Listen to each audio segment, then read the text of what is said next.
You must not obliterate the enemy. You need him, but you must not admit that you need him, because otherwise there wouldn't be a contest. Now, as you meditate on this, you begin to see something that is at the root of what might be called mystical experience, but which in academic circles I now call ecological awareness, simply because there are fashions in what kind of language is respectable.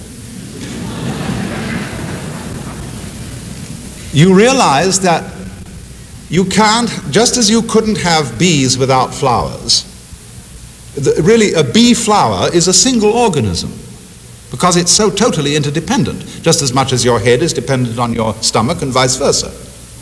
So where there exists even a hostile relationship between biological groups, there is in fact a symbiosis.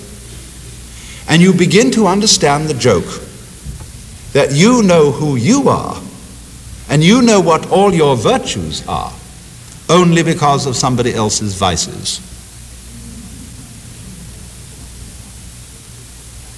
Let's take another example of this. Let's take philosophical opinions. There's a whole schools of philosophical and religious opinions all arguing with each other. And I've come to the point where I've simply ceased to argue.